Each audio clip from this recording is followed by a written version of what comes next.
or your caretaker, or the person you love the most, and you said, I'm feeling this, and they said, shut up, don't ever tell me that feeling ever again. You would just be like, I don't know what to do. They're like, go to your room and deal with it on your own. I don't ever want to see that again. Like, get it away from me.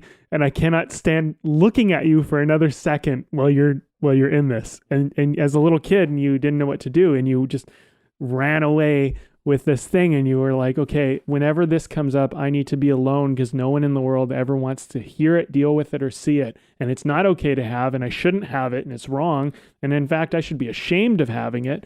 And other people clearly don't have it, only me. So I'm the problem. I'm problematic. I'm not good enough. I'm not lovable. I'm not lovable when I have this feeling. Let's get rid of this feeling. Then I'll be loved, right?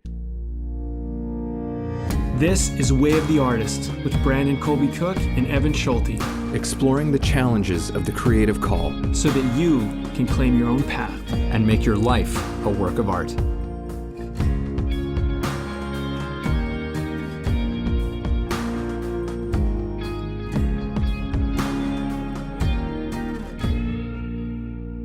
And here we are again for another episode of Brandon and Evan, Way of the Artist.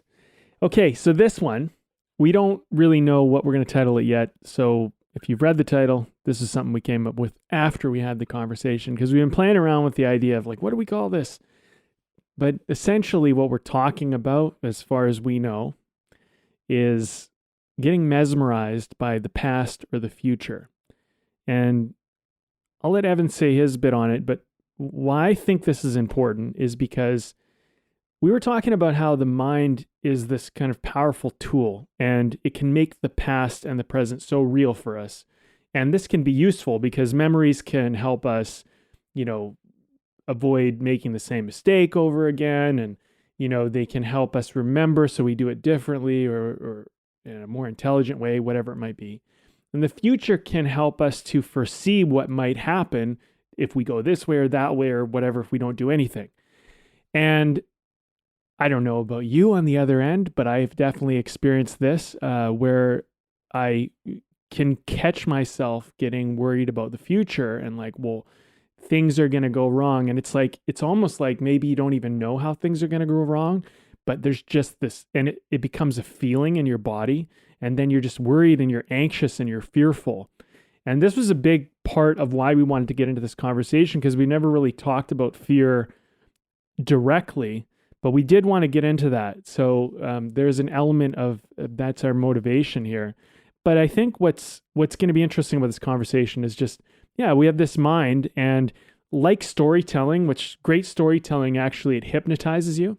You don't realize it, but what's happening is when it's done well and you actually get captured by a story, you get hypnotized because you place yourself into the role of a character, maybe the main character, but you get kind of captured into the story, and that's actually hypnotized, right? So you're and mesmerized and hypnotized are almost synonymous in certain ways, but you can get mesmerized by a story, you're just captured and you're like in that world.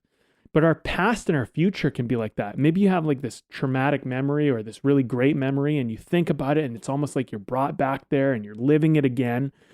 And if it's a good memory, I mean, hey, it might be good to get mesmerized by it and get all captured in it. But if it's a traumatic one, obviously, these are things that maybe we don't want to be reliving over and over and over again.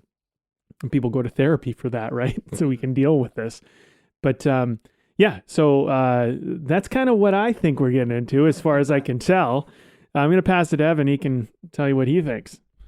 Yeah, I think that you covered a lot of ground there where it's, I like you've put the focus on the past and the future, but you did bring in the thing of the mind, which was sort of my point of focus on it, which was, like becoming mesmerized by the mind, our brains and what they can do. But that very much goes in line with what you're saying about past and future, because you could argue that our ability to, try and predict the future and look into the past to pattern things and see how things might go. And, it's a very, very arguably the most powerful thing that we have as human beings. And as far as we know, we're the only species that can really do that. I mean, maybe Some other animals can do it to limited capacities, but definitely nowhere near to what we can do with it. It's very powerful and very useful. But there's this thing of as we're using this word memorized, sorry, not memorized, mesmerized, very different words, about being mesmerized by this ability. And part of the problem that comes with that is that because of how powerful that is, we become of being able to look into the past and look into the future, is that we actually take that as more real than our present moment of the reality that we are actually living right now. That's the big problem that comes with that is, and why that's part of the reason why that's such a big problem is that, well, the past and the future are not actually real in some levels. Like, yes, certain things have happened and certain things we might be able to act accurately or relatively with some accuracy predict, but these are all just either projections in either direction, and we don't remember things exactly as they were. Like, just remembering something that happened or a memory of a person doesn't actually bring that person physically into this space where you can touch them in this moment. It's your experience of a thought of something, but it's not your actual reality, right? And that's part of the issue. And, I kind of want to bring this into an artistic lens. I'm thinking of it as an actor in terms of, what I like to teach actors through Meisner and other things. But part of the process of that is addressing this exact issue that I always say, it's like the actor's greatest challenge isn't a technical one, it's a human one. And this is precisely that human problem is, very often actors they're looking in the past at a past performance, or maybe how someone else did something or whatever. You're thinking about all of that, or like, oh, this performance last time it was bad, or this last time it was good, so I want to do the good things again on the next one. And, like there's just, and you're spending all this time thinking about that thing. And then the time of the performance, you're not in the moment. You're not actually responding to the person in front of you. And the problem with that is that, well, now you're not being truthful as an actor.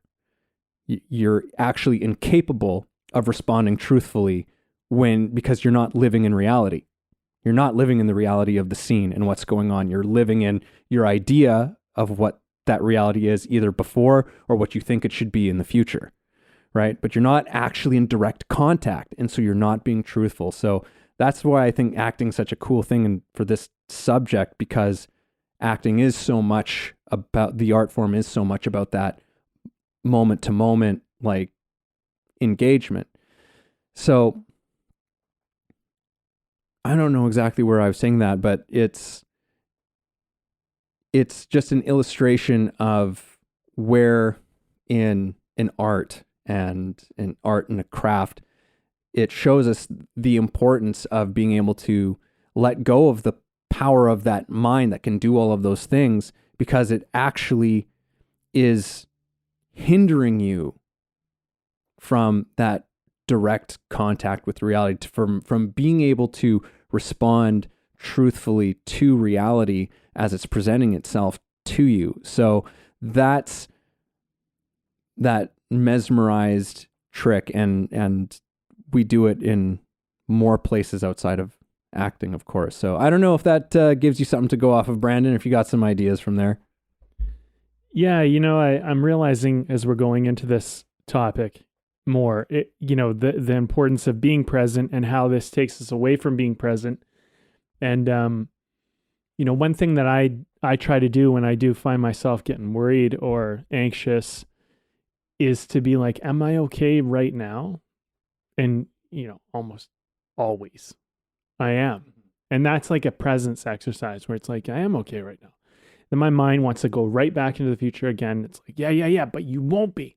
And it's like, yeah, but hold on, am I okay right now? And it's just like, and I just kind of, and that's like the first part of the process. It's just like, because like the feelings can become so overwhelming, right? And I think this is hard for all of us because sometimes, we just have moments in our lives where our feelings kind of consume us, and we don't, we're not thinking with the best part of ourselves. And like one of the best ways to actually, like be on the ball in life is to be present, right? Is to be in the moment and to be responding to the moment you're in. And, what I find happens for me is when I get caught in like anxiety and worry is that I miss out on the beauty of the moment. Like there's a lot of times where I'm like, well, everything's really great right now, but I get caught, and this can last for a while, where I get caught in this worry and anxiety, and all of a sudden I've missed like this great part of my life. I've just kind of missed it because I've been caught in this. And, I think sometimes this stuff's easier said than done, but I do think when you have the inclination for worry and anxiety, I think you have to ask yourself, am I going to do anything about it right now? Or am I not going to do anything about it right now? And there's no right or wrong answer there, because sometimes you're not. And if you're not, then I think the answer, if after you've made that decision, is to be like, okay, well, let's be present and let's enjoy this moment until I am ready to do something, or when I decide I will do something. And if you are going to do something, then when you start doing something, you become present and you start solving that problem, you will find that the fear and the things go away, right? So I think that's a big part of the future element of this. And then, when it comes to the past, I don't find I ruminate about the past so much anymore. I used to, but I did go through a period of time where I did a lot, and I was really caught in the past. And I was like, oh, this terrible thing happened and this happened, and I wish I could have done different, and regrets. And it comes up every now and then, but not as much. But when it comes to the past, these memories or these events, especially if they're traumatic, they can kind of haunt you, and then they just kind of like suck the life out of the moment, and you can start to get depressed and weird feelings start to come up that you don't want, right? And so one of the things that I've been doing with the past is I've been going like, well, what's the lesson I learned? What was the good thing that comes from that? How am I better off? And trying to use it as a situation to try to bolster this moment, to make this moment like, better. And I don't know if that's necessarily always the best answer. I'm not necessarily sure, but like the other thing too, and this is a technique I learned through like psychology, which is that when you have a memory, you always remember. Like, so the first time it happens, you remember it happening. But after that, you always remember remembering it happen. So every memory of a traumatic event is a carbon copy of that memory, carbon copied over and over and over again. So what you're remembering is actually remembering it. So the last time you remembered it, you remember the way you remembered it. So one of the techniques that you can use is you can kind of change the memory to serve you. So like if it's a traumatic thing, the experience might be like up close and personal. It's very vivid. It's very rich and like in your face. So one of the techniques you can do is like push it like 100 miles away from you. And like you're looking at it happen like way, way off in the distance. Like it's so far away from you, you can barely even see what's happening. And remember it that way. And then saturate it or desaturate it. Like take all the color out of it. Make it kind of dull. Make it almost like a little bit fuzzy, make the people in it like cartoon characters, and so you're kind of fucking with your memory a little bit when you do this. But what happens is you interpret the memory differently. You become like almost like you're watching a show, because one of the problems with the past is that we get mesmerized into like, we're so hypnotized into it. It's so personal to us. And if you think about it, like we've watched many movies or shows, most of us, and something traumatic happens to someone else, but we don't necessarily walk away traumatized from that, right? Mm-hmm. So if you look at an event that happens in your past and you actually kind of separate yourself from it, I do think that there's probably some mindfulness and some care, because you can dissociate, I suppose, to some degree. And I think you have to be like, I think there's ways to approach this which are maybe healthy, and I'm not an expert on all of that, but like one of the things that I did was I just kind of moved things away from me, desaturated the image, kind of changed the tone and the feel of it just so I could look at it differently. And then when I kind of detached myself from it personally, I didn't find it haunted me as much. And then one day I was just kind of like, well, that happened and here's what I learned and now I'm moved on. So for those of us who are caught in the past, but I think at the end of the day, here's the point. I mean, we're talking about how the mind is so freaking powerful. Like, and it's the thing that helps us create the art. But I mean, like, yeah, I think part of this, every conversation we have is a little bit about how an artist can approach life in a way that creates something beautiful, even out of something messy. And I think one of the things that you and I often try to do is we just try to bring something to the present and look at it a little closer and kind of figure out how do we navigate this a little bit better? Are there approaches that we can, creative approaches or different ways we can kind of work around this? So yeah, I mean, I don't know, man. I mean, that's something that kind of came up for me. And I think, let me bring it back full circle. Anything that can get us to be present when we need to be present, I think is something we need to learn and figure out how to do. Because I think we don't spend enough of our life present. And I think that's part of the issue. This whole mesmerization about like being mesmerized by the future or being mesmerized by the past or just letting our mind mesmerize us by like even our imagination. I think it's just about doing it mindfully, because I feel like when we get caught in worry or depression or whatever the feeling is, that's because it's not mindful. We're not doing it consciously. It's not our choice. Like there's that question, and you asked me this a long time ago. I don't know where you got it from or if you came with it on your own, but if I could feel any way that I wanted to feel, is this the way I would feel? Or, whatever. And that's a great question to ask yourself, to check in to see if this mesmerization is working for you or not. Yeah, there's a lot of directions that I want to take here. I mean, I think you've really illustrated to me there through what you were saying is just how sick we can make ourselves through our minds, right? Like anxiety and worry and chronically so, which many, if not most people, probably deal with to some varying degree. That's part of that mesmerization, right?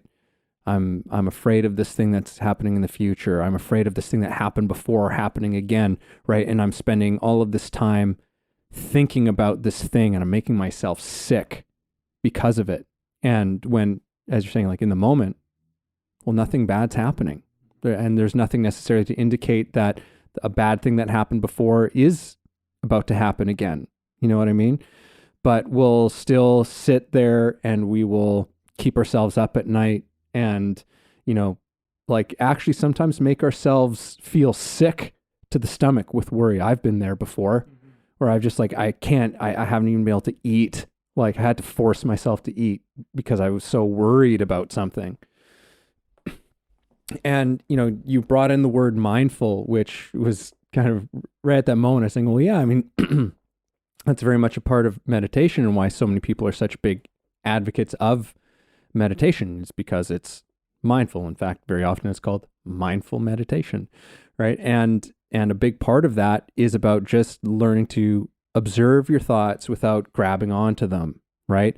It's that compulsion. Like that's really part of the problem of that thing. Like that's the compulsion is like the opposite of the mindful aspect of it. You're either mindful or you're compulsive, right? And compulsively thinking about these things that make you sick, that make you worried and whatnot. And meditation, one way of thinking about it is that in context of this conversation is that it's actually about breaking that mesmerization.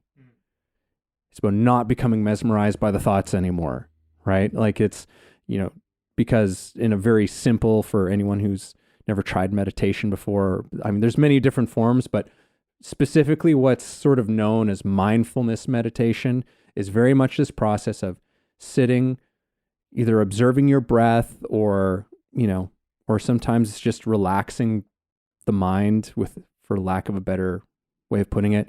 And it's not about stopping the thoughts, but it's just, you notice the thought, right? It's like you just notice it without clinging onto it, grabbing it and following it down its rabbit hole, which is so often what we're doing, right? We grab onto that thing and we're just, and it's carrying us around. It's just dragging us around all over the place, right? And instead just like, oh, I see that thought. And you just go back to your breath, you focus back on your breath again, and the thought just sort of fades away, right? And it's very much a part of, okay, let's break away from the mesmerizing capacity that the mind has, because it definitely can. We can paint all kinds of pictures for ourselves, again, past and future, right? And create all kinds of wonders and horrors through that whole process. And hey, look, that's a tremendous capacity. Like, that was another thing I was thinking about as you were talking, to bring it back into the realm of acting, right? Because, I was initially talking about, okay, well, that whole process can really, it takes you away from being able to truthfully respond with your scene partners and what's going on. However, as an actor, I am also very much employ the strengths of my mind to do certain things, right? If I need to walk into the scene fuming angry, I can take my mind, I can go somewhere with my mind that will get me to a real hot emotional state, right? And that's me using my mind in a way that's actually helping me to perform. Now, without getting too much into it, as an actor, then it's the moment you walk in, you've got to let that go. You got to stop thinking about that thing so you can be present and responsive, right? But that's very much a part of that craft, and it's an essential tool as an actor in order to be full and alive and real and all of those things.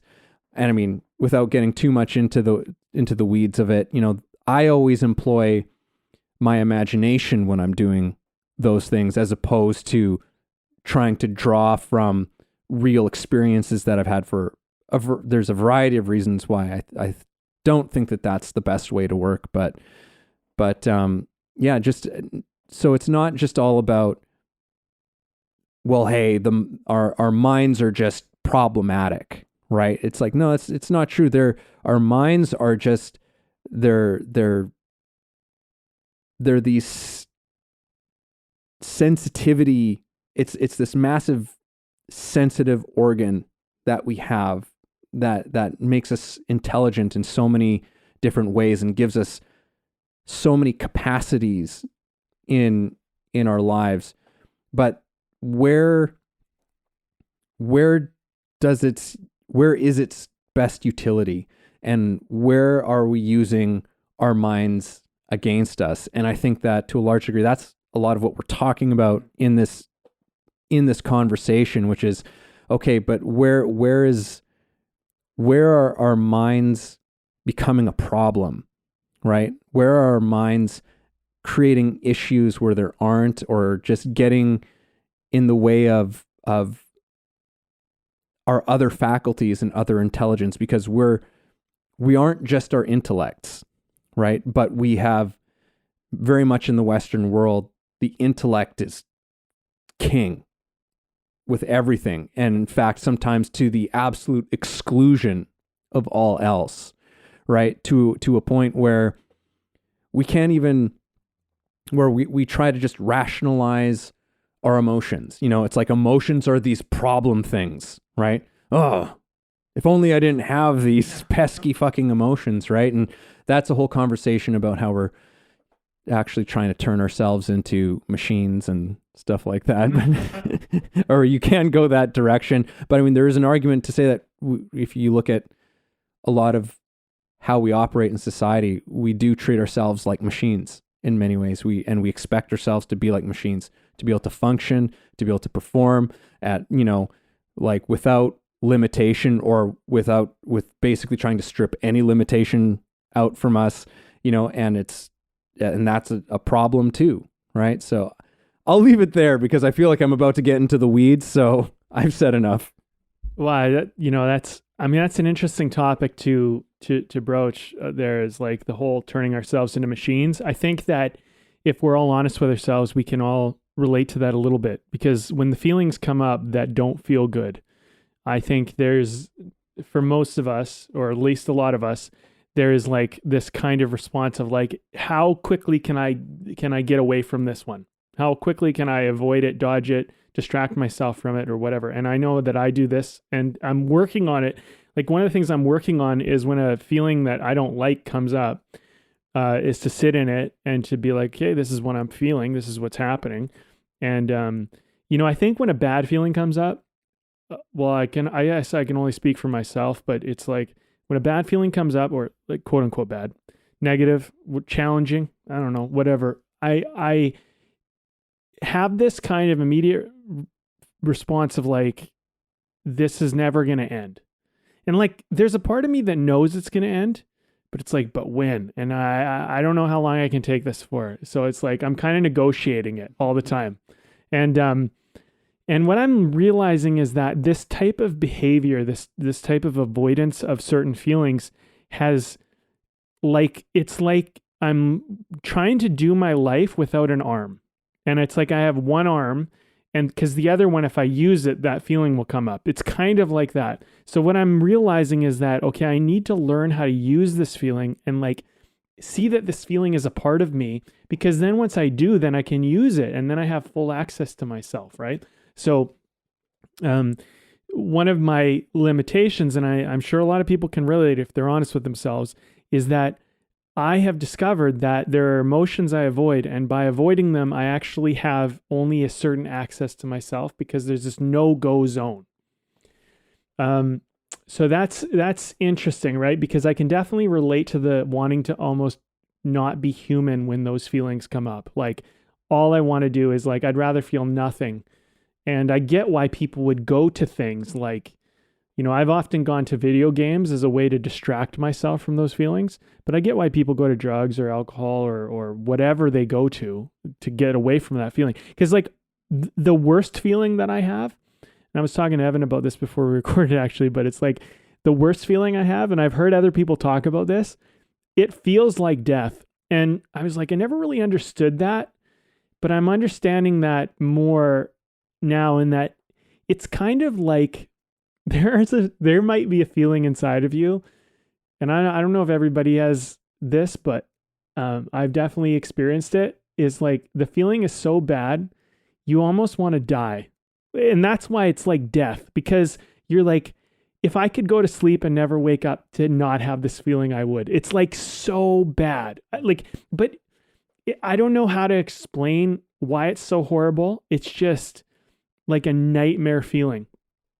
And it could be tapped in, like if you try to figure out what that feeling is and why you avoid it, could be tapped into trauma. It could be something that wasn't okay when you're a kid. I don't know, but I'm like learning to kind of like, when this feeling comes up, is to be like, this is okay to have this feeling. Like, that's the first thing that I'm beginning to recognize, okay, this isn't a problem. It's okay to have this feeling. And you know what? I know it feels like a nightmare. And I know I feel like I can't handle it for even another second. And I know that I feel like it's going to last forever, or at least it's going to last longer than I ever want it to last. But there is something about the fact that I'm in confrontation with this or interaction with this that is actually good. And there's something that, Evan, you pointed this out earlier, but it's like, it might be trying to tell me something. And if I could just listen to it and not listen to it from like, what if this happens in the future or whatever, but just just listen to, well, why is this feeling here, and what is it trying to tell me, and what's the whole thing about it, right? And just and not do anything about it, but just hear it. Because like, imagine you were a kid, and I think this is a good way to look at it. Imagine you're a little, or your caretaker, or the person you love the most, and you said, I'm feeling this, and they said, shut up, don't ever tell me that feeling ever again. You would just be like, I don't know what to do. They're like, go to your room and deal with it on your own. I don't ever want to see that again. Like, get it away from me. And I cannot stand looking at you for another second while you're in this. And as a little kid, and you didn't know what to do, and you just ran away with this thing, and you were like, okay, whenever this comes up, I need to be alone, because no one in the world ever wants to hear it, deal with it, or see it. And it's not okay to have, and I shouldn't have it, and it's wrong. And in fact, I should be ashamed of having it. And other people clearly don't have it, only me. So I'm the problem. I'm problematic. I'm not good enough. I'm not lovable. I'm not lovable when I have this feeling. Let's get rid of this feeling. Then I'll be loved, right? And see, it spirals, right? So it just goes down this road. And I think these feelings that we spend our life avoiding or dodging are like that. So to come back again, this machine thing. I think when that feeling or those types of feelings come up for us, we definitely go, yeah, like I could do the machine thing. I could, one last thing before I pass it on to you is that something that I have become well aware of, I would say, is that our mind is designed to make us survive. And this is one of those things where it's like great that we have it, but it can easily be used against us, and we use it against us ourselves all the time. So, something bad happens to you in the past, or something traumatic, or something violent, or something whatever, and you go, I know, I'll never let that happen again. And then our strategies are usually not updated to better strategies. So the strategy is, I know kids laughed on me when I stepped up on stage, so I'll never step up on stage ever again.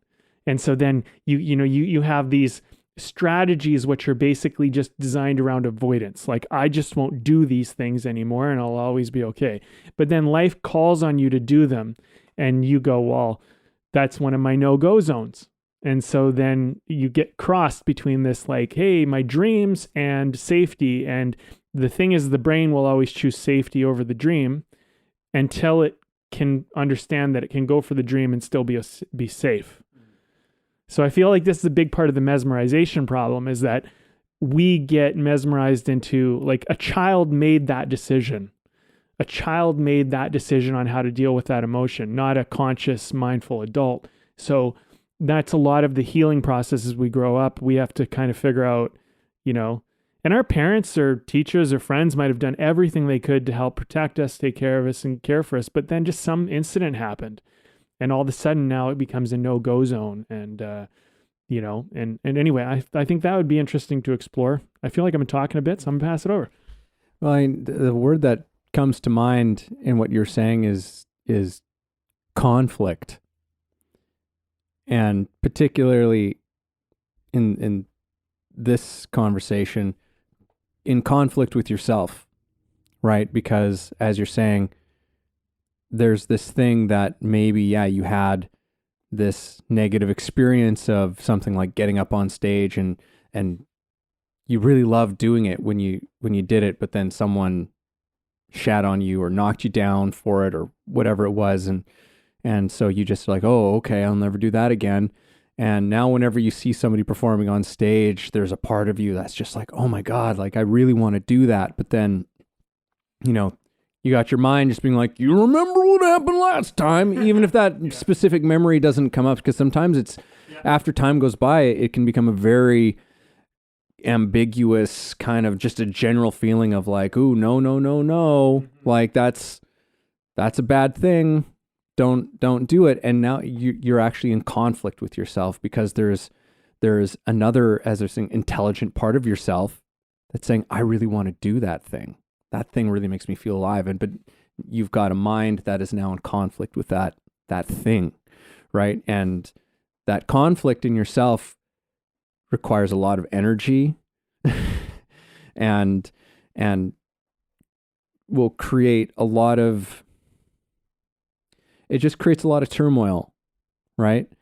And, you know, I've talked to you a little bit about this, like, in terms of what's known as somatic therapy, which I've done a couple of sessions with that, which is, very often to my understanding of it, a lot of it is about looking at those emotions, those things that come up, those fears in particular, right? Fears and guilts and stuff like that, and trying to listen to it from as if you were the good parent, not the one who's just like, I don't want to hear it, I want to see it, but and really listening to that feeling as if it's a child, right? As if it was you as a kid in a moment in where you really need something. And, you know, one of the words that the therapist that I was working with, you know, or expressions that she brought into it was just to go like, well, that makes sense. Right? Not to just try and shove it away, but to start from that place, I thought was really helpful. And it was interesting because she brought it up after it was like our second session, you know, and we had a good first session, and I felt good about it leaving it. And then for whatever reason on our second, I felt like sharing this with her, where I said, you know, like I felt really good after our first session. And then like the next day and a few other little moments in between, you know, I just had these feelings every now and then of just feeling really embarrassed about it, about feeling embarrassed about the things that I said and the moments of vulnerability that I had. And that was when she's like, well, that makes sense, you know, like, because you don't know me really well, you know, and all this stuff. And it was just like, oh, like, you know, here is a person who is actually embodying the thing that, you know, she's trying to teach me how to do with myself, right? But of being like, well, hey, like that's not a stupid notion, because that's what I started doing. Right. Actually, I started going like, but then I thought, hey, you're being ridiculous. Like, this is a good thing, and da-da-da-da-da, like rationalizing, right? And that's another mesmerization trick that our intellects can do. It's just like, let's just, like we can just bypass this whole very important and very intelligent aspect of ourselves. It's like, no, we can hack this somehow. We can reroute this and never have to feel that, and, you know, and rationalize this thing away, and we'll be good. But we're not. You know, we're not good, because this whole thing has a life and intelligence that needs to be listened to, right? It has something important to say that the intellect can't that's not in its wheelhouse, right? But, just to have someone or a party say, it's like, well, yeah, that makes sense. That thing that you're feeling makes sense, right? Instead of saying, well, that's silly, or trying to just, oh, look at the positive side, or find the, so, you know, there's benefit to positive thinking. I'm not going to completely throw that out the window, but, you know, there is something about just really being fully present to something that we might ordinarily try to run from, a feeling that we might try to, and just go like, hey, that makes sense, right? That makes sense that you're feeling that way. It's not ridiculous. That's not a ridiculous thing. That it's like there's a reason why you feel that way, right? And a very reasonable, again, sensible reason why you feel that way, and you're having this reaction to this thing. Let's acknowledge those things, right? Let's acknowledge what those things are first, right? Because once those things can get aired out, right, we can then go to another level, right? We can go to another, but sometimes we got to deal with that stuff. That's just right there on the surface, right? But, you know, we can become so mesmerized, coming back to that word, by a very powerful ability to shove things to the side. Because, like, don't get me wrong, like our our minds can do a very good job of doing that. Like they're very effective in their own way of helping us to, or of being able to sort of compartmentalize something and whatever, but it can't get rid of it. It's kind of like, this is the example that comes to mind. I don't know how people feel about it, but whatever. It's kind of like you mentioned like drugs, like a lot of pharmaceutical drugs, which like I'm never ever completely just crapping on anything, because I do think that pharmaceuticals do have a place in our world, but a lot of how that world works and what a lot of those drugs do is they actually don't fix anything, right? They don't actually take care of the problem. They just mask or numb, or they just help to make the thing manageable in some kind of a way, but it's not actually addressing the problem that you're actually having, right? It's just dealing with the symptoms of the issue. It's not like antibiotics, which is like, okay, yeah, that's actually getting to the root of the problem, right? It's actually just some sort of a cover, right? And I think our minds and our intellects are kind of like that. They're kind of like that pharmaceutical that's like, well, it's not actually dealing with the emotion. Just so you know that. It's not actually sorting that feeling out. Not really, not truthfully.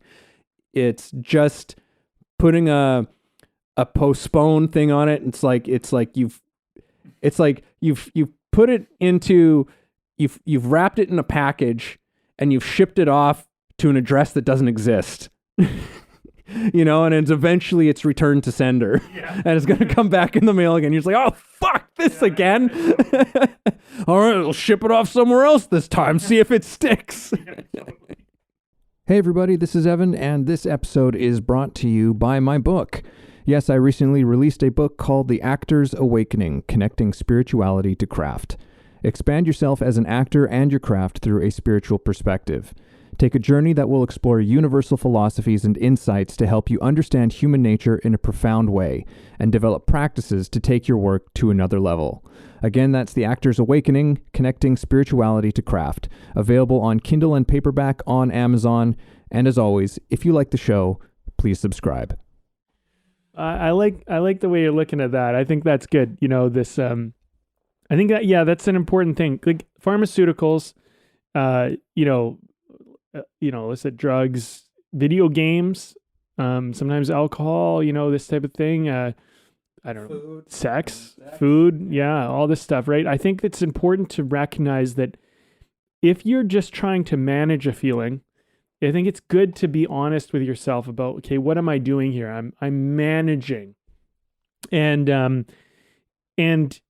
you can kind of, sometimes you got to get through something and you're like, yeah, I just need to manage this right now. And I will put the fire out later. I'll deal with the whole thing later. And I think that if you're honest with it, this can help you, because I think another thing, in our culture too, people need to believe they can heal stuff. And I'd say this is my biggest gripe with the way we look at health these days, is that things can be healed. And I don't think that a lot of people believe that. I think that they look at it as like, this is a cross I bear and I have to figure out how to manage it. And if I manage it and if I keep on top of it, I can get through life. And then they spend the rest of their life managing it. And because they believe that's all you can do. And look, this might piss some people off, and this is my opinion. And I'm not trying to step on anyone's toes here, because I do understand, like, mental health is, in certain cases, it's one of those things that needs to be managed in some cases.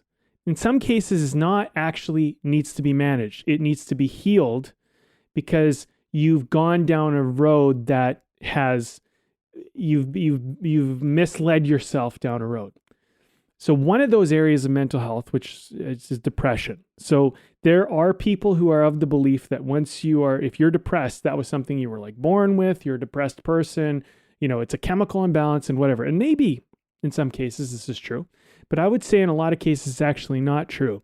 And there are, and look, I'm not a mental health expert, so there's probably nuance in this that could be explored far further than what I'm about to try to, speak my mind about here.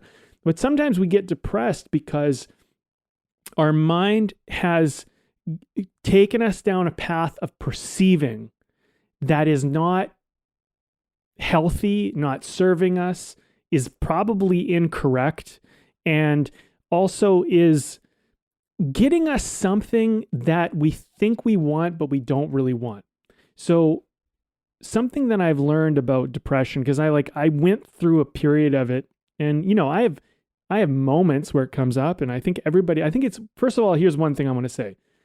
It's okay to feel depressed. It doesn't mean you're a depressed person. Don't label yourself a depressed person. Even if you feel depressed for a little while, like you were depressed for a little while. Like, don't go, oh, I'm depressed, I am a depressed person. Don't label yourself that. That's the first trick that happens where we don't believe we can be healed. Because then you label yourself, and then it becomes an identity. And once it becomes an identity, then you have to break a whole identity apart. That's a whole other deal, right?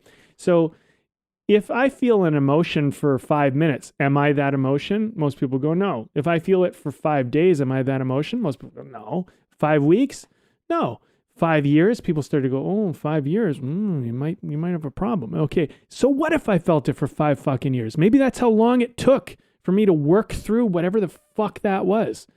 But if it ended after 5 years and I didn't have it before and I don't have it now and I'm kind of through it, is it me? And people go, no. So here's a thought, and this is an Alan Watts thing, and I thought, you know what, I'm sure this will find its way somewhere, and here's the spot.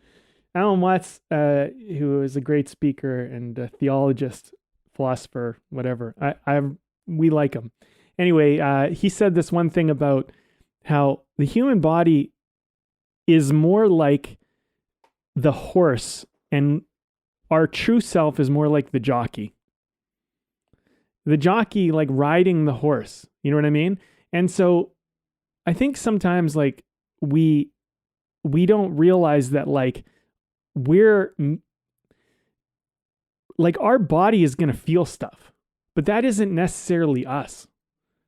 Like you respond to these feelings, you listen to these feelings, they tell you something, they give you feedback, but in some ways, like, you're the mind that's not even in the body of the horse. Like, you're above it, and you're looking at yourself respond, and you're kind of making judgments about it.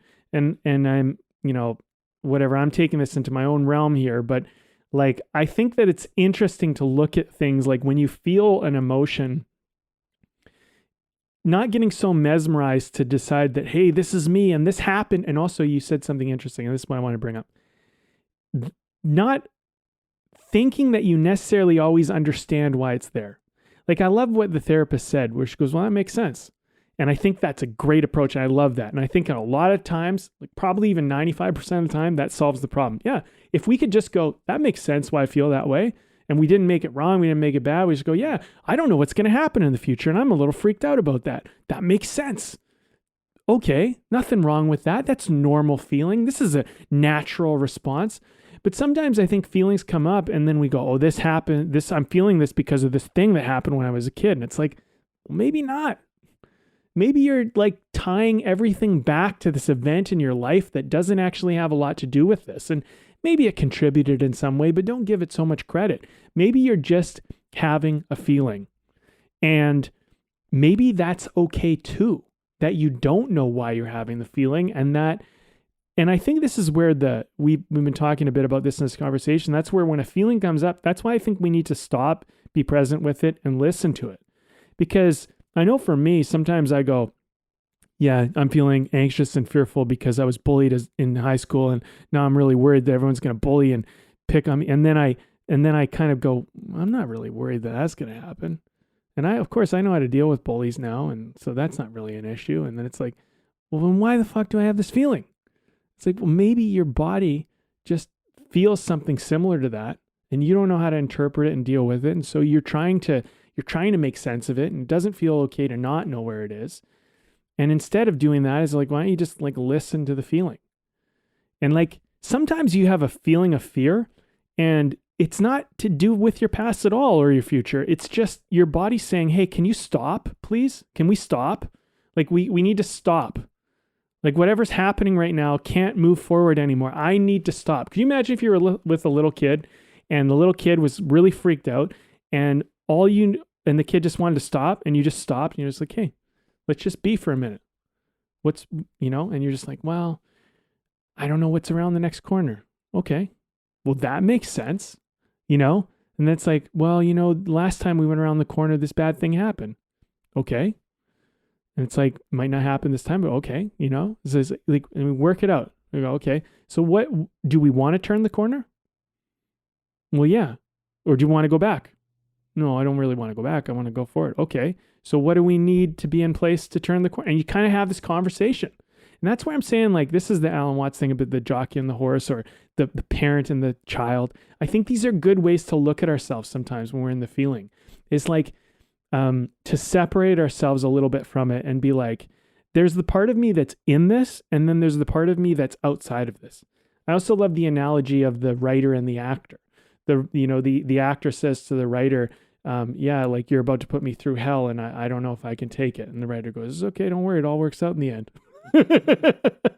Like, you know what I mean? Yeah. So like, but the only way we're going to tell a story is if we go forward. So, and I feel like there's a certain amount of, our mind is so powerful, we can actually separate ourselves from ourselves. And sometimes we need to do that, because when we're in it, you just can't see clearly, Yeah, I want to go back to something that you said about healing, and because there is something that I can see as being very pragmatic about having the attitude, the belief that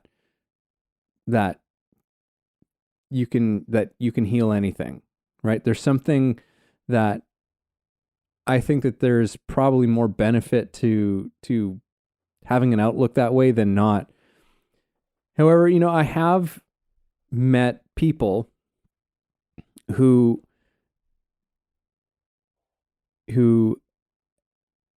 have dealt with or live with depression, and they got a lot out of someone saying to them, well, like, basically, like, this will never be healed, right? You'll never heal this. This is always something that you're going to have, right? And I think that that's it's like one of those things where it's like you're dealing with it through like a sort of like equal and opposite force, right? Because I still go, it's like, oh, so by someone telling you that you wouldn't get healing from it, you actually got healing from it. Like it's an interesting kind of way how that can work. Yeah, it's like I can't think of the word. There's actually a word for it. It's almost like a homeopathic approach to confronting some of these things. But like I understand that to a certain degree, right? Because I've heard a lot of stories of people who just there's a kind of anxiety and stress that can come with people being like, I can heal this, right? How come I can't heal this? I'm still dealing with this. I'm not healing this, right? And then someone comes along and gives them permission for it to just be what it is, right? And suddenly it's like, oh, and in a way it's like you're now actually allowing the way that thing that you're feeling, you've actually allowed it more of a voice. You've actually given it more space, right? And through that process, you actually have found some healing through it, right? But you couldn't do it through that direct path. We had to sort of flip it on its head a little bit in order to find that kind of thing. So that was just something I wanted to comment on in what you were saying. Oh yeah, you got something? Well, no, I like how I like that you brought this up, because I do, I'm thinking about communication is such an interesting thing, because as we're trying to say something, we also have blind spots. So we don't always know if we're like, we don't know sometimes where we're misstepping, as think we're clear over here, and then, oh, maybe I'm misstepping over here. And I do think that there is a certain element of, I brought up depression. So like, let me take that on for a sec. I do think that there's a certain amount of going like, well, you're depressed and depression is something you have. And if you just accept this, I think what happens is you stop fighting it. And that's what healing is. But, as someone who's gone through a bout of depression and experienced kind of the lows, what I found when I kind of came out the other side of it was like, I was like, wow, like everybody's depressed. This is like, some people just have better ways of fucking not dealing with it and hiding it. Like, really what happened is I started facing some shit that I just never faced before. And also I saw some shit that I didn't know existed.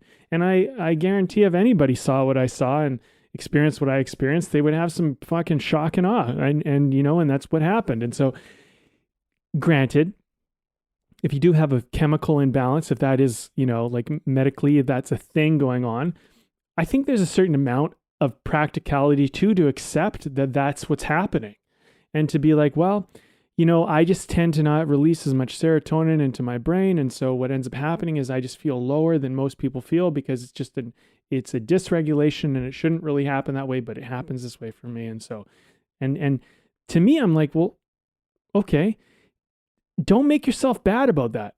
Some people are born without an arm, or they lose an arm, or they lose a leg, or they lose a limb, or something like this. And if they went around going like, my arm's going to grow back, you'd be like, well, look, I mean, maybe we can make a prosthetic for you, but like pretending like something is going to change that is just not going to change,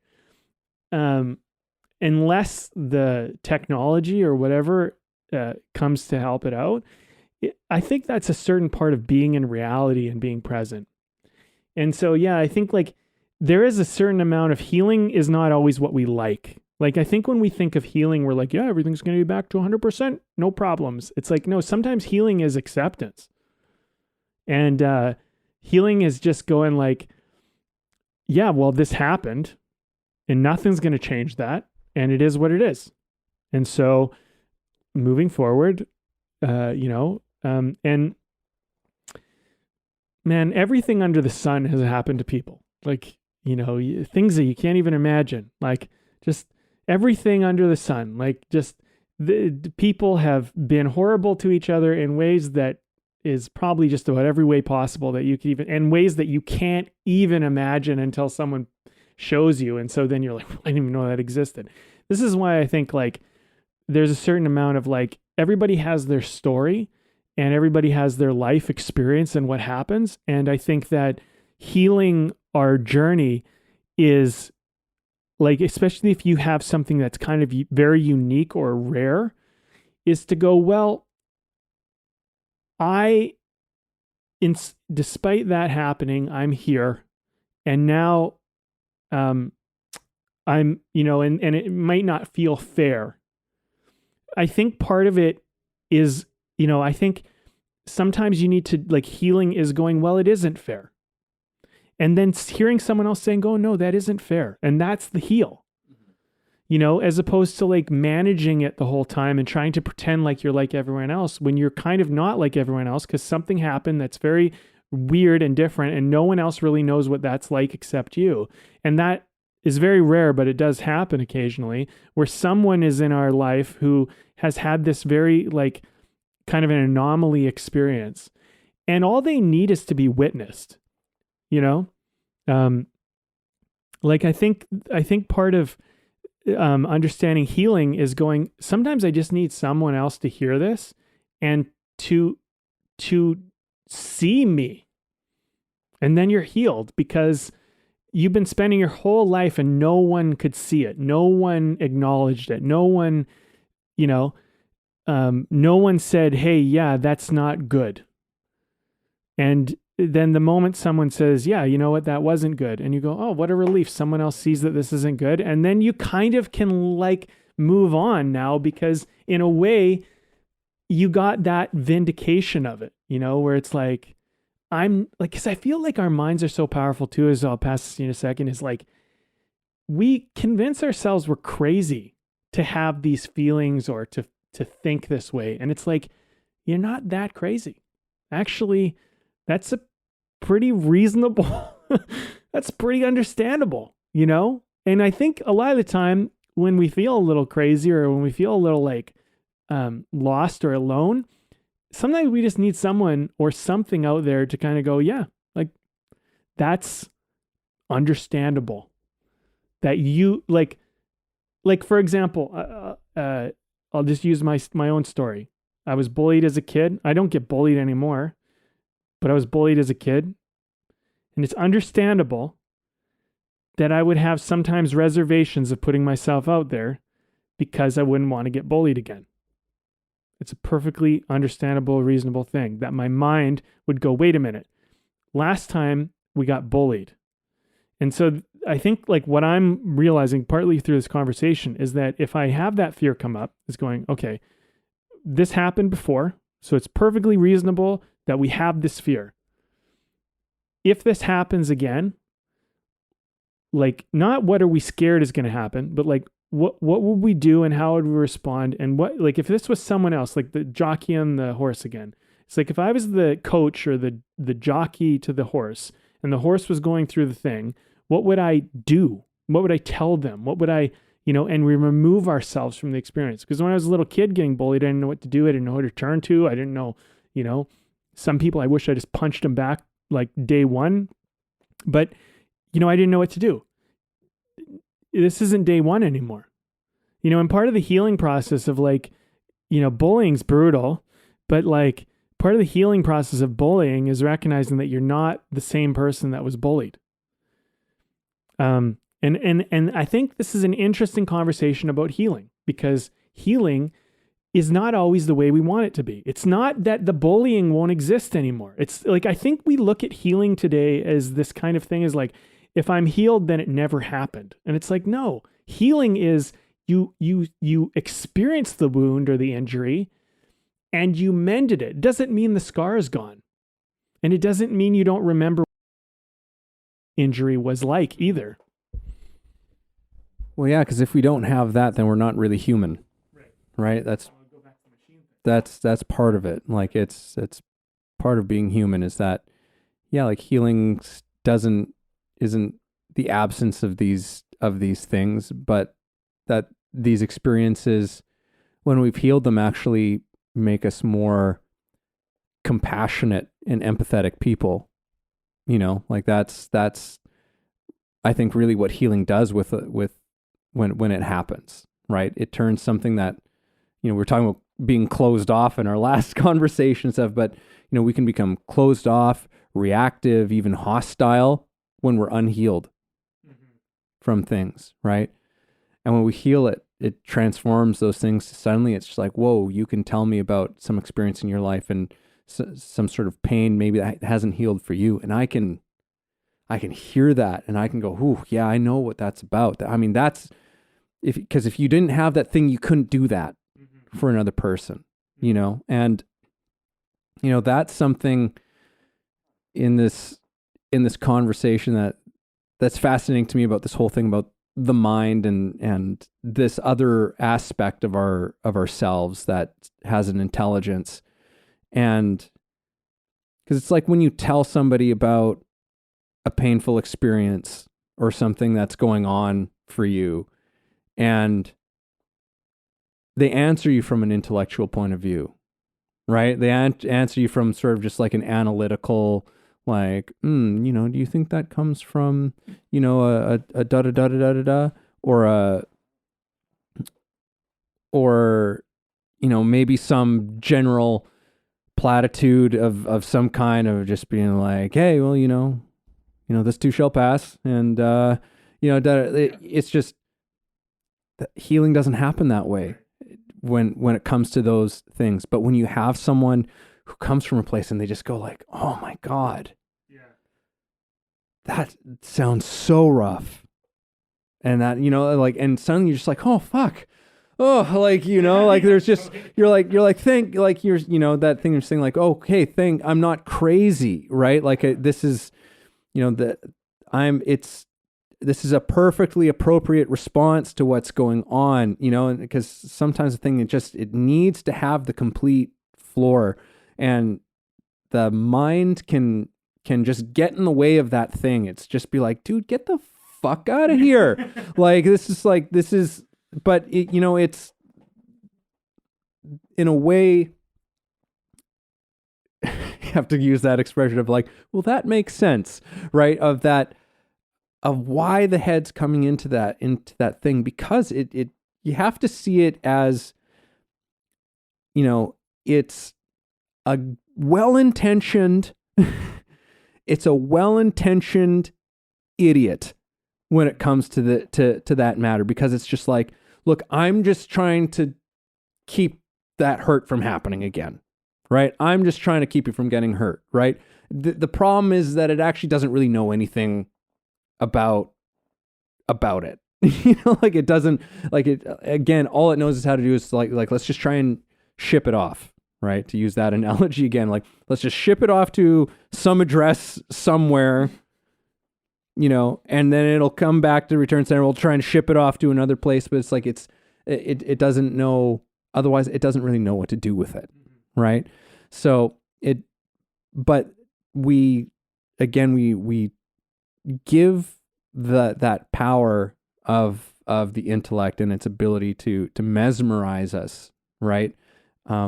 We give it so much authority, and I would say we give it more authority than anything else within our sort of senses as human beings. Like we've given it so much focus and so much attention, and we've developed it so much. It's almost like we think that we can develop it to the point where we don't have to feel anymore, right? But I think that if you look at, the mental health data year to year to year to year, this is a failed experiment. This is a failed endeavor at this point in time. We're starting to recognize that.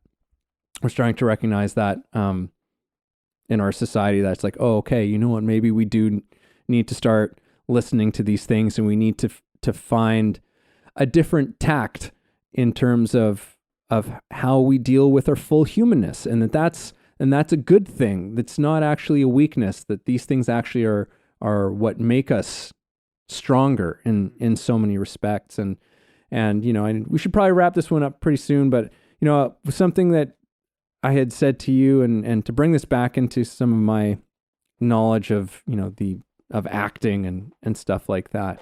But part of what I teach, Meisner, for anyone who hasn't listened to me yammer on about this shit in the past, which I love, but so much of it is the training is about, it's in many ways it's about reconditioning actors' minds into where are you putting your attention and where are you putting your faith in another sense, right? And it develops and cultivates a lot of these atrophied faculties that we have. Instead of relying on the intellect so much, it's like, well, let's just put you in a forced interaction with another person where you have no control over where it's going and what's being said, and you don't really have time to think about what you're going to say or how you're going to respond, but you're just going to respond quickly and immediately, and we're going to see what happens. And the interesting thing about that process, and as you see the training through to kind of its quote unquote end, is that there's this whole part of you that's capable of responding. It's not in absence of the mind, but there is another part of you that's completely capable of responding to the moment very quickly before your head can really figure it out. And not only can it respond, but it can respond so intelligently and so fully to what's going on, right? That what it means for an actor giving a performance is that you're emotions are actually coming along with it. Your emotional life is able to respond to it without you having to like try and will yourself to some emotional state. It's just like, oh wow, I have these other intelligences working in tandem with my head. It's still there, right?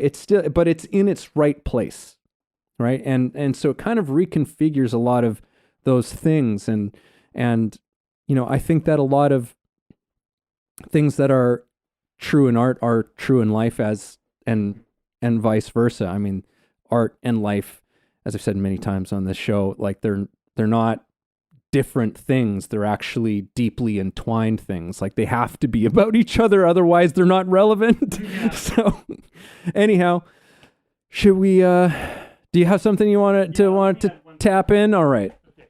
Well, it just, to your final note is that I think why we want to do art so much is because we want to live.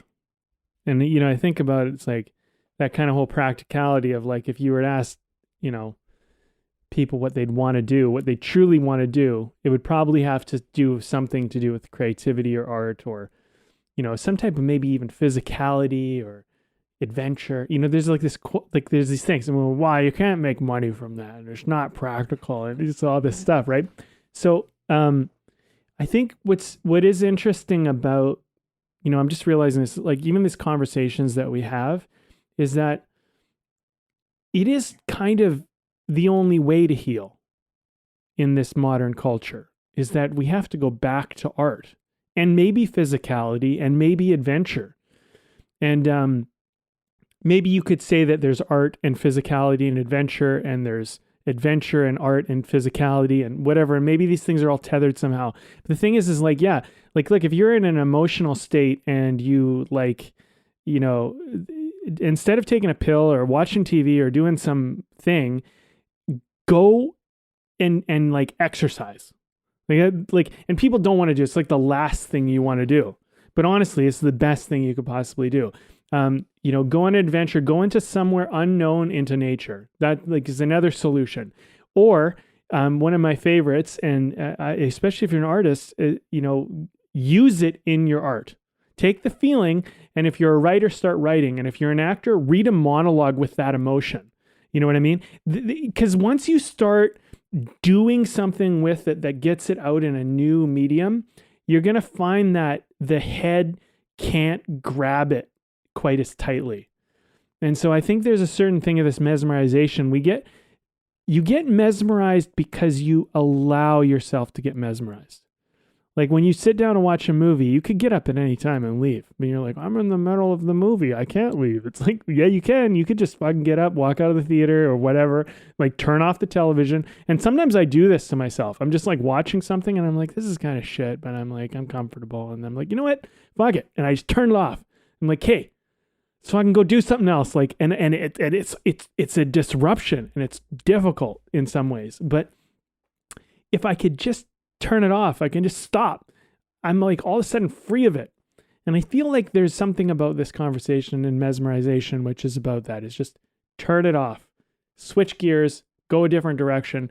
And, I would say like if people are looking for a solution, I and there might be more, but about 3 that I do know work for me. And is if get physical, if you're standing still, get physical. That's a great change. If you need a reason to go do something, go on an adventure. And I highly suggest you go somewhere you haven't explored. So it could be on a hike into nature somewhere, or it could be just go for a drive or go for a walk. What I used to do is I used to just walk down the streets and I'd be like, I'm taking a left here. I don't know where this goes. Let's just find out. And that would break the spell. And the other thing is my acting teacher would say this when I first started, and she saved my life in a lot of ways, June B. Wild. But she would say, you'd come to class and you'd be like, I got this emotion going on. I don't know if I'm going to do the scene. She'd be like, use it. Fuck. And I love that because it was always so it worked. Like it would teach us things about the scene and about acting that we never would have ever imagined. And, so just if you have an emotion, use it creatively into something and beautiful things can come out of that. So anyway, Evan, share the beer and let's wrap this baby up. All right. We today are drinking from Bomber Brewing in Vancouver, British Columbia. It is their, where is this? It's called their Outspoken. Oh, I said that's so Canadian. We got our Outspoken. It's, I say it more American for people like the little idiosyncrasies between Canadian accents and American accents is like a kind of like an American accent would be like outspoken, as opposed to like the Canadian outspoken. I can't get around it now. Outspoken IPA from Bomber Brewing. It says a hop forward and balanced. Doesn't say a hop forward. It says hop forward and balanced. A Pacific Northwest India Pale Ale with light body and dry finish. That's unintimidating but confident. I like it. It's been good. Yeah, I was feeling kind of in an IPA mood today, so that's why I picked it up. And it's been going good for me, Brandon. Yeah, no, it's been a good beer. Honestly, I was like, I hope he doesn't get an IPA today, but this has been really good, actually. I like how they kind of described it at the end here. It's unintimidating but confident. I feel like that's a good, it's a good description of this one, because it's an IPA, but it's not so like, oh man, I'm like getting smashed in the face here with this, which some days, that's what I want. But today I just wanted a nice, easy, breezy, and this is nice, easy, breezy, confident. So it does have that kind of quality, not intimidating. Do you want me to wrap it up, or do you want to? I'm easy, man. Whatever you want to do. Oh, man. You go first. I can go first. Well, I'll let you finish it off. Let me go. All right. So a few notable things I just want to kind of go over. This idea of healing as opposed to managing, I think, is a good way for us to look at this mesmerization thing. Because if you're mesmerizing yourself from the past to the future or whatever, are you doing it to just manage, or are you doing it to heal? And I think that's a good question to ask yourself, because when you look into the past, why are you looking into the past? And are you doing it to I always try to ask myself, are you trying to get something out of this? What are you trying to get? Because we're always trying to get something and usually it's simple. It's just, I just want to feel a certain way, or I want to feel better. Right. And so, I do think there's a certain amount of, when we have an uncomfortable feeling, this kind of desire to feel better makes us take on actions that are maybe not serving us, and we kind of get mesmerized in this whole idea of this is how I deal with it. And it's so for me, one of the things that I want to take forward in this conversation for my own life is when I go to those things that are managing the feeling, I want to ask myself is if I'm about to do this activity, am I doing this to manage this, or am I going to do this to heal the feeling? And I think sometimes I don't want to hear the answer to heal it, but heal it might mean, well, why don't we just sit with this feeling? And also, to take my advice further, is why don't you change your environment as well? Do something different. Get out of your, if you're feeling it in your house and you're in this comfortable place, let's just go and sit in the sun, or go down to a beach and feel it. Let's just change it up. Because I think that there's a certain element of, we need disruption in our life. So, I would say part of the problem with mesmerization is that when we're mesmerized into something we don't want to be mesmerized in, we need to disrupt that. And we might get mesmerized again, but get mesmerized mindfully is my suggestion. And that's what I think I'll try to do moving forward. And also, I think, there are some times where I'm going to just need to manage. I get it. I'm going to have to just get through the day or the moment or whatever, and just manage, and then I can, return to sender. We'll deal with this later. There are going to be moments, and I'm going to, I'm just going to decide if this is a moment that needs to be managed. I'm just going to decide, you know what? That's fine. That makes sense. You got to manage it, and we'll deal with this later. This is not the appropriate time. Fine. I'm not going to make myself wrong for that. I'm not going to be it's always healing all the time. But if I can heal it, if it's not something that has to be managed, where I actually could sit with it, and It might be an inconvenience. I'm going to try to look at the longevity a bit of my life and instead kind of go, well, like if I could just do like 0.1% healing on this right now, if I could just make this a little bit, like if I can just get a little bit better of a relationship with this feeling, then let's just try. Let's just do it. And you know what? I try it. It doesn't work.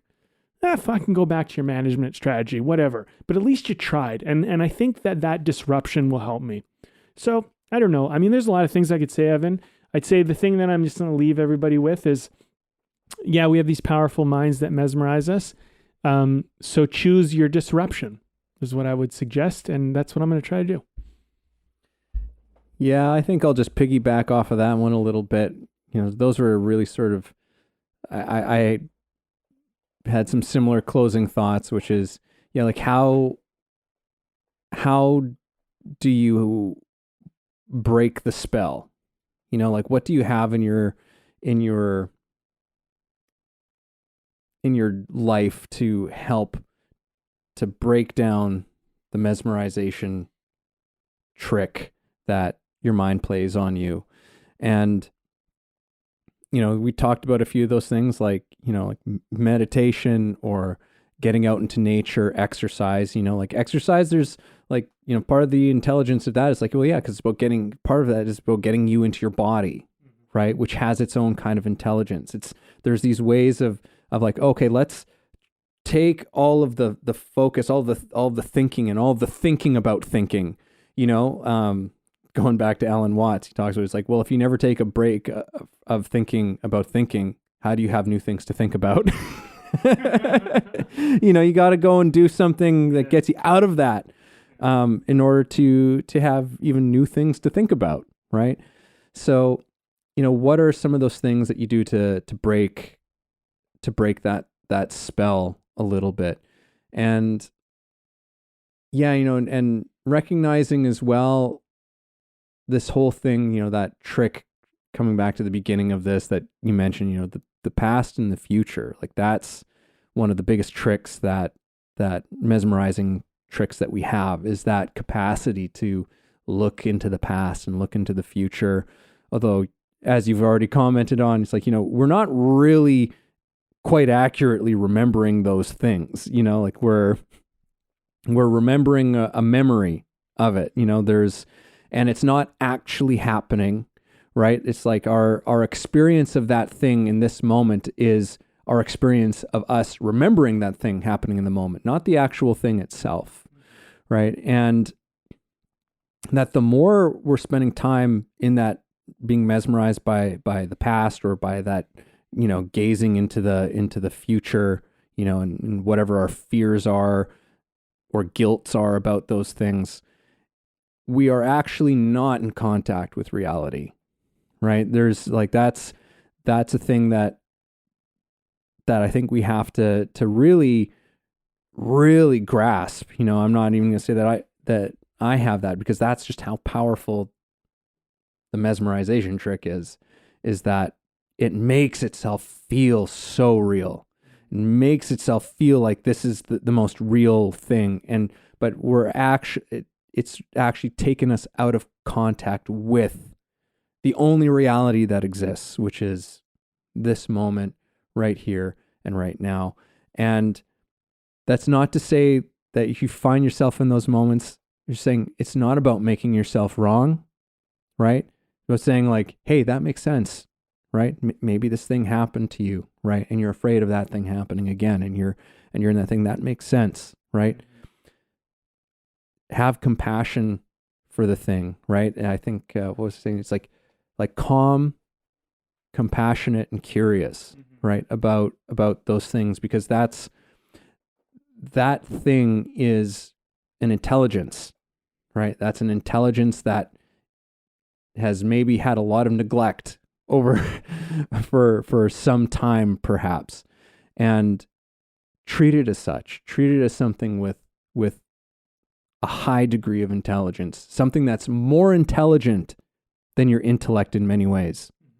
And I'm not to say the intellect is more intelligent in the way that it is more intelligent, but it can never be more so than these other things like our emotional intelligence. The intellect can never be more emotionally intelligent than our emotional intelligence, right?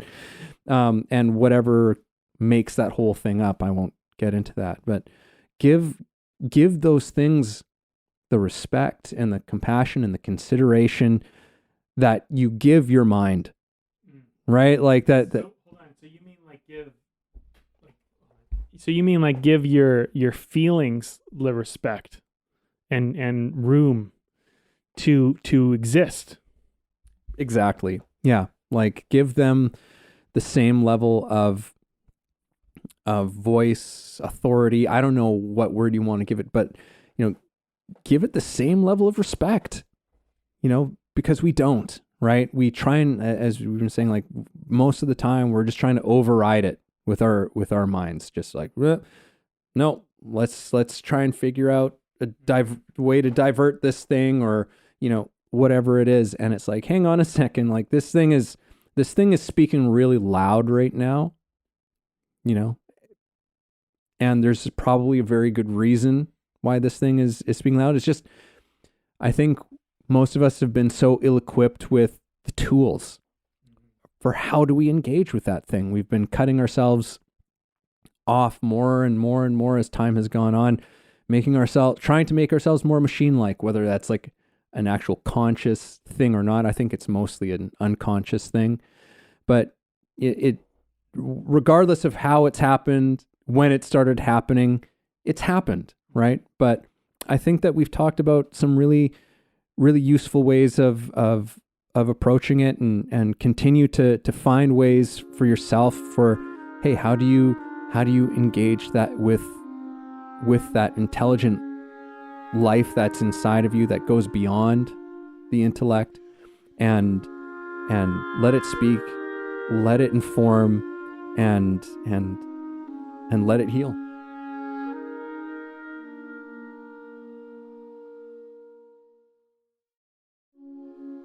Thank you for listening in on our conversation today. We hope you found something helpful that you can carry forward with you. Head over to our website, wayoftheartist.com, for more free exclusive material and learn about the show. If you haven't already, please support us by subscribing to the show, sharing it with people you know, and keeping compassionate, creative conversation going.